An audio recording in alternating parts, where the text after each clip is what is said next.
Welcome to Voices of Experience, the official podcast of the National Speakers Association. I'm your host, technology strategist and futurist, Crystal Washington. Are you wanting to grow your business but wonder if speaking at a discount for super associations, that is, associations of planners, is the right move? Or would you like to be in demand internationally? On today's episode, All Around the World, we have the perfect guest to answer your questions. Dr. Helen Turnbull and Beth Ziesnes are here to help. Let's get started. On this segment of Voices of Experience, you're in for a real treat because our next guest, Dr. Helen Turnbull, is one of 33 people in the entire world who are a global speaking fellow. Welcome to Voices of Experience, Dr. Helen. Thank you, Crystal. Delighted to be here. Now, what is a global speaking fellow? It is somebody who has won the award from the Global Speaking Federation and recognized as a speaker who speaks globally, but not just once or twice. You have to actually fill out quite rigorous paperwork to demonstrate that you've spoken in more than, I believe it's 22 countries. 22. Around, in 9 different regions of the world. So you can speak in 2 countries in each region, but you have to be able to demonstrate that you actually are a global speaker and that you didn't just have one key engagement in London and call yourself a global speaker. So well, that is amazing that you've spoken that much around the world, and so that's why it is so exciting that you're here with us today to teach us a little bit more about international speaking engagements, because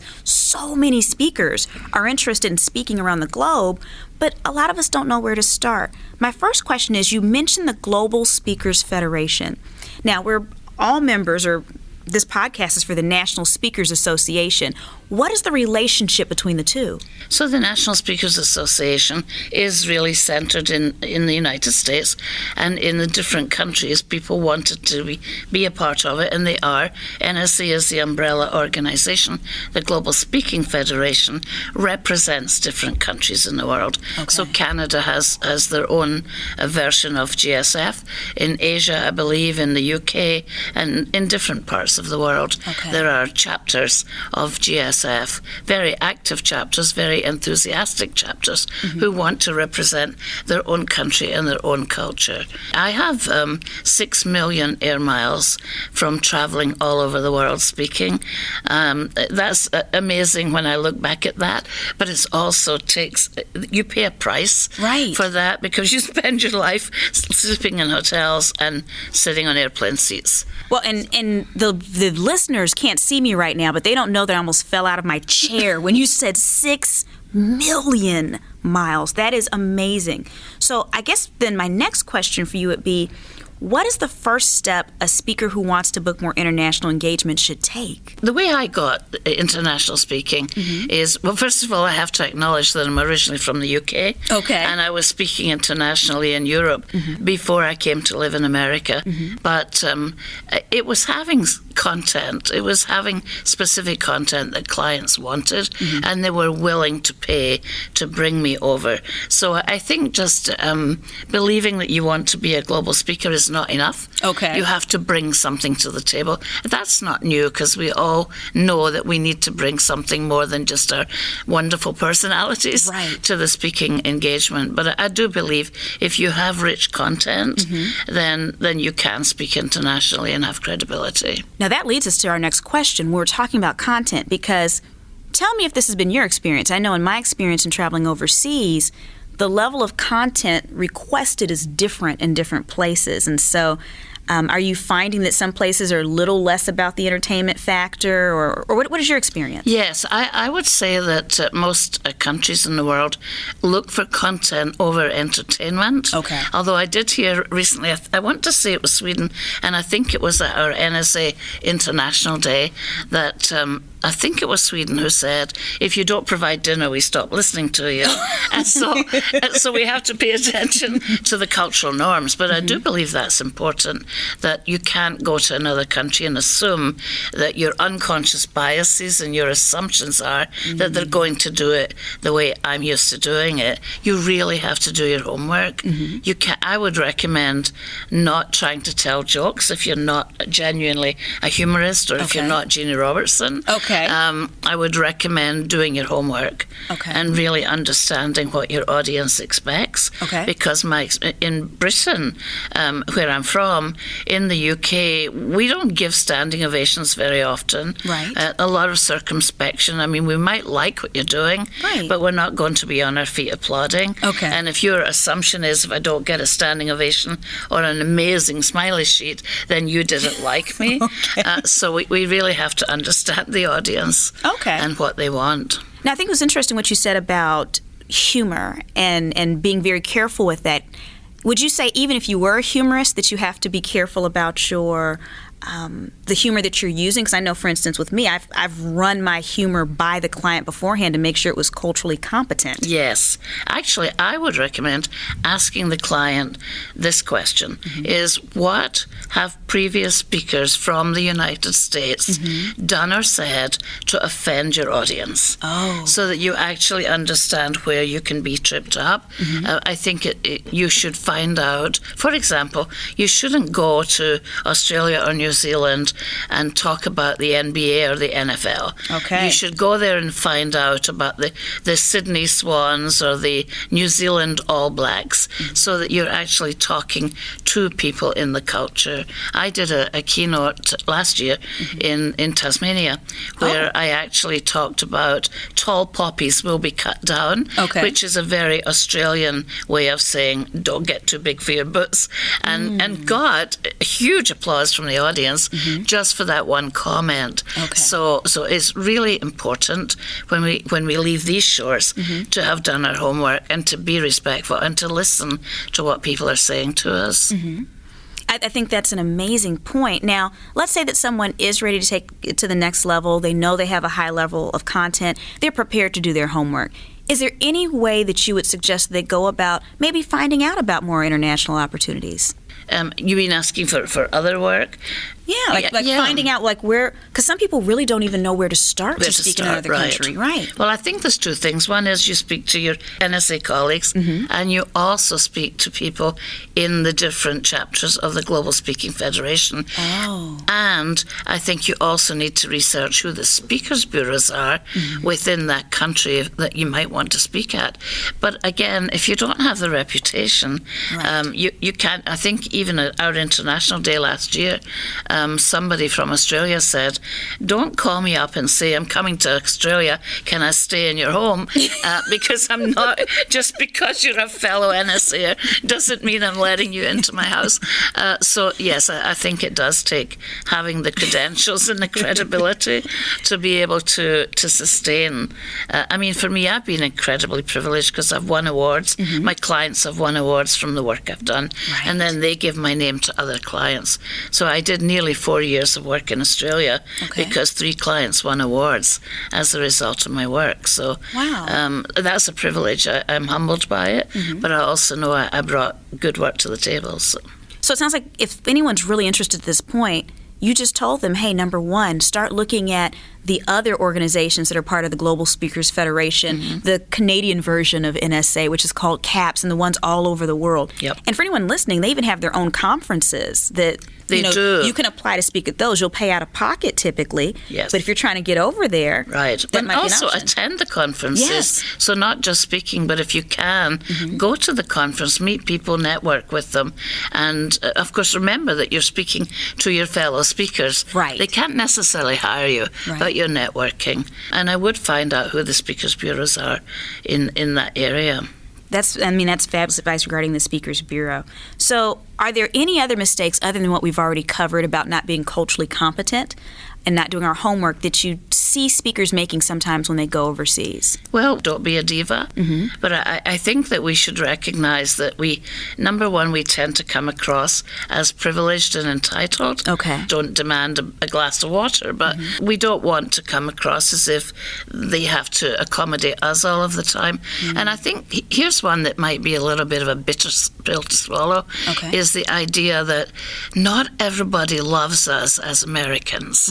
So there's a lot of skepticism around the world. There's a lot of eye-rolling. I remember when I first went to Australia to work, and I acknowledged that I have a British accent, and the first senior leader I interviewed said to me, he said, "You're not an American, that's good."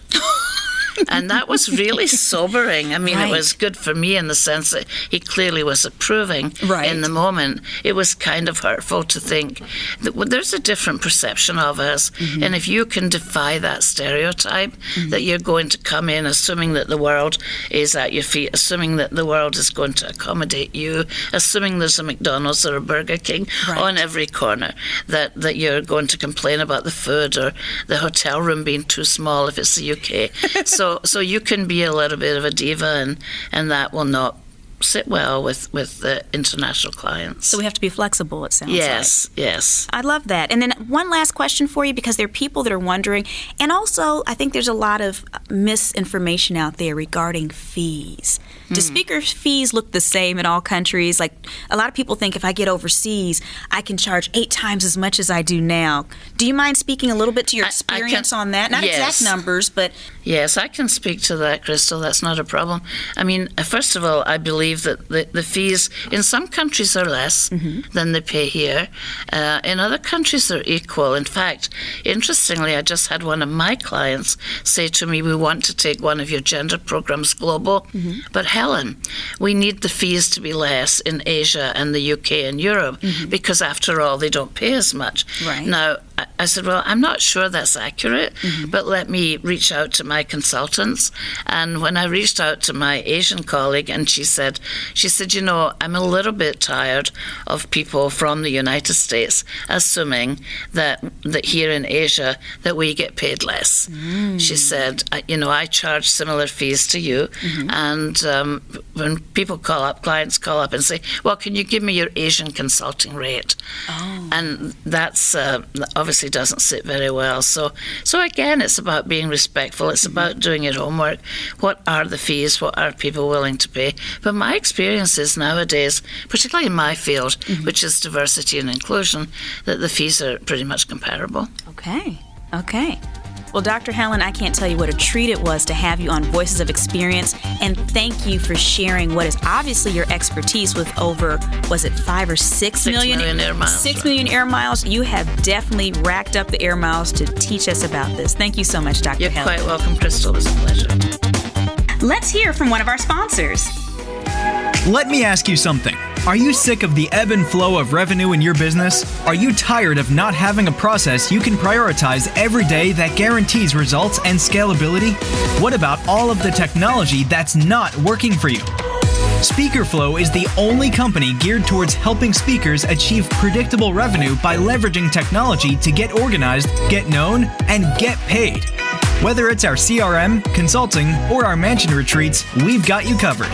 Stop by speakerflow.com to schedule a free discovery call today. Now let's move a little closer to home and discover what we need to know about partnering with super associations. I am so excited to have Beth Z with us. Beth, some of you might know as your nerdy best friend. But something you may not know about Beth is that she claims that she has over 40 billion apps, and she does about 70 gigs a year, with about 67 of those being with associations. Beth, thank you so much for being with us. Well, thank you for inviting me. So you are one of the go-to people on what I call super associations. So it's the associations made up of association professionals. Can you tell us a little bit about why speakers should be aware of these, and why should we care about super associations? I make my living in associations, and most of the association work I've gotten is because I speak for association executives. And associations, if you're in corporate, I know that a lot of people here are very successful in the corporate world, but if you're looking to get into associations, there's some serious differences between corporate and association. But the main thing is the passion that the association staff has for their members. They'll say, "My guys do this, my guys do that," and they have a real affinity for them. And second thing is that they work by committee rather than making individual decisions. So when you're speaking for associations, and if you'd like some tips on that, we can go into that. When you're speaking for associations of associations, you have to remember that they're motivated by those things rather than what a corporate audience will be. So it sounds like there's a little bit more of a personal connection. The way that you approach it is pretty different. Can you give us some examples of some of the bigger super associations that we should be aware of? The biggest one out there, at least in the U.S., is the American Society of Association Executives, ASAE.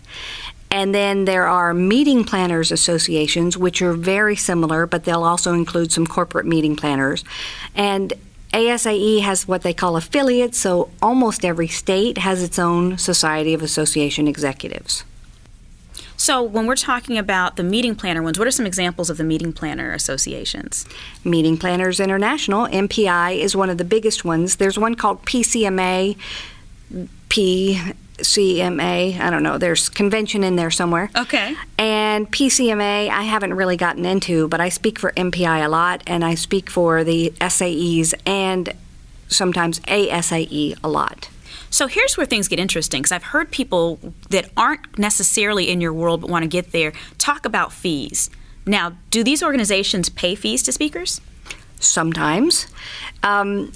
Some of them will not pay, and you have to pay, and you have to buy your way, but I have made my living from those entities. Like ASAE, you're lucky to get in, you're lucky to get invited. Very rarely will they pay, very rarely will they cover expenses, and most of the time you can expect to pay. Now that's not true for the state associations.